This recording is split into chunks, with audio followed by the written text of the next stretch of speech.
Et salut à toutes et à tous, c'est Jérém, j'espère que vous allez tous bien. Ça fait longtemps qu'il n'y avait pas eu de nouvelles vidéos parce qu'avec le déménagement et tout c'était un peu compliqué. Du coup on se retrouve aujourd'hui pour la nouvelle vidéo où je vais un peu vous présenter tout mon aménagement, qu'est-ce que j'ai fait et aussi des nouveaux petits potes. Alors pour commencer on va voir un peu la menthe religieuse, donc comme vous pouvez le voir le terrarium n'a pas changé. Et on la voit ici. Je vais essayer de vous changer la lumière. Hop. Voilà, là on la voit pas mal. Elle est montée, elle a pris un stade. Elle doit être l'avant-dernière phase, hein. Il me semble que c'est un peine plus grand qu'en sa dernière phase, mais en tout cas ouais, elle a pas mal grandi. Elle se trouve du coup à côté de la lumière du soleil, et donc plus besoin de lampe lumière. Donc comme vous pouvez le voir, il y a un peu aussi de toile d'araignée, c'est normal, toutes les petites bêtes insectes je les mets dedans. Et du coup il ne reste plus qu'elle. C'est qu'elle avait sûrement très faim. Et maintenant on se retrouve au niveau de la fourmilière, donc elle est placée sur un pied qui pivote, comme on peut le voir. Donc voilà, c'est un pied qui va pivoter. Et on peut voir qu'il y a quand même pas mal d'évolutions. Il y a de nouveau pas mal d'œufs et de nymphes. Je pense qu'on appelle ça comme ça, enfin je sais jamais. Et pas mal de petites nouvelles ouvrières. Je vais vous montrer un peu.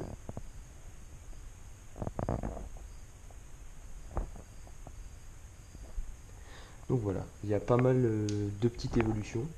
Ça fait quoi, 3 semaines que j'avais pas fait de vidéo à peu près, et du coup comme vous pouvez le voir, il y a pas mal de petites choses qui se sont passées dans cette fourmilière. Sachant qu'il y a toujours les mêmes graines, et que je venais de mettre un verre, et le verre a disparu. Du coup, je sais pas où il a disparu. En tout cas, il a disparu. Alors, vous avez ici le terrarium de Fatou, donc mon gecko à crête. Donc on le voit ici.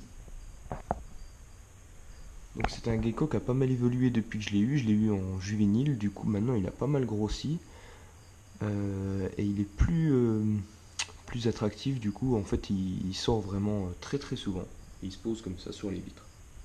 Donc qu'est-ce que j'ai au fond? J'avais une petite fougère, je vais ouvrir juste ce côté là. Donc voilà, au fond là j'ai une petite fougère, là j'ai une plante que je ne connais pas le nom, et là j'ai deux autres plantes que je ne connais pas le nom. Et en fait, au niveau de l'hygrométrie, j'ai une assez bonne hygrométrie, hein. Je crois que je dois tourner au 60, 70. Ça dépend un peu de ce que je veux faire. Vu que j'essaie de faire reprendre la fougère, j'essaie de descendre un petit peu, mais quand même mettre une hygrométrie toujours dans un point, donc ce point-là, avec la gamelle au-dessus. Toujours la fameuse boule. Et la lampe UV qu'on voit juste ici. C'est une UVB, petit modèle normal, quoi. Et là, c'est un peu tout ce qui est nourriture, juste au-dessus. Donc là, des vers. Là, les petits criquets.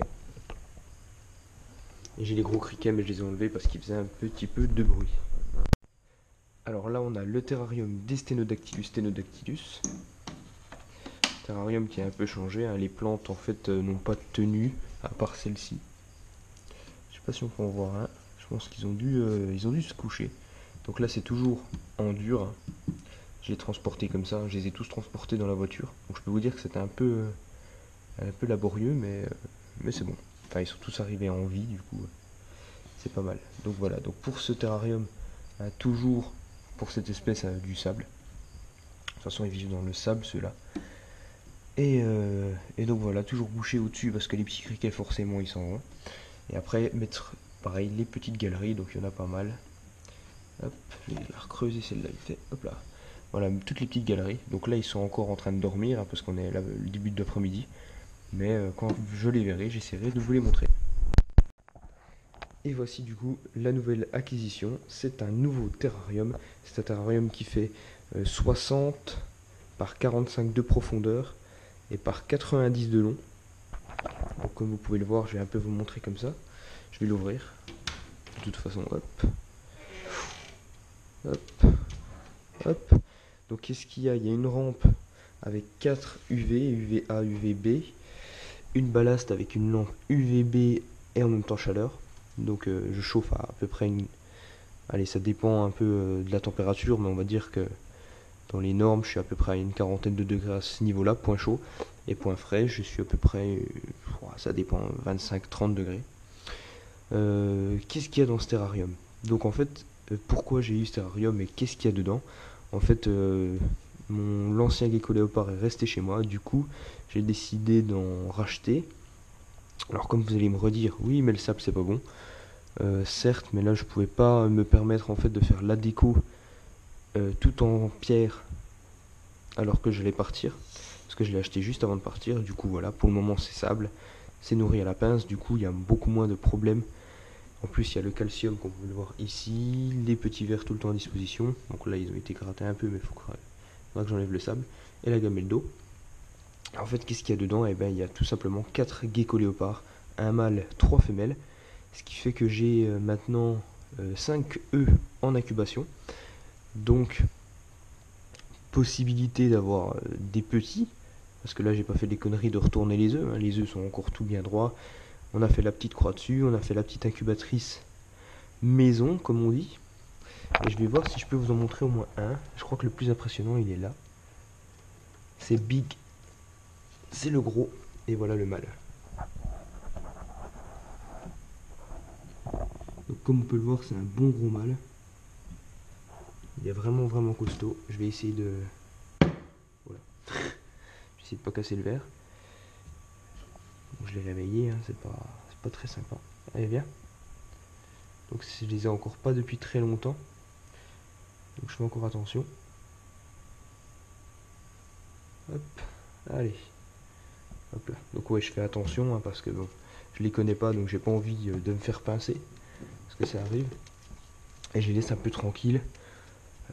Donc voilà, mais ils s'habituent un peu, hein. Il y en a une femelle qui vient tout le temps, elle est super sympa, mais elle est cachée là-dedans, elle est blanche.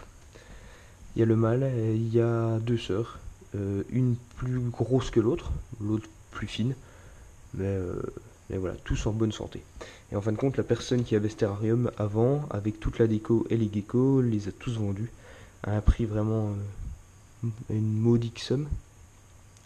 Et du coup j'ai tout récupéré et les lézards sont tous restés ensemble dans ce terrarium. Donc voilà, j'espère que cette toute petite vidéo pour vous présenter un peu les installations vous aura plu. Petite vidéo un peu rapide parce que j'ai pas forcément le temps et j'ai pas d'idée encore de concept de ce que je vais faire. Je vais essayer de faire plus de vidéos un peu montées, donc quand je vais essayer d'alimenter mes geckos, etc. Et quand j'aurai des idées plus poussées, je vous le ferai. Vous allez retrouver aussi très bientôt une vidéo randonnée. Donc je vais essayer de la poster, je sais pas, peut-être dans 1 ou 2 semaines, le temps de faire un montage assez sympa. Donc voilà, c'était Jérém pour TerraWorld. Peace!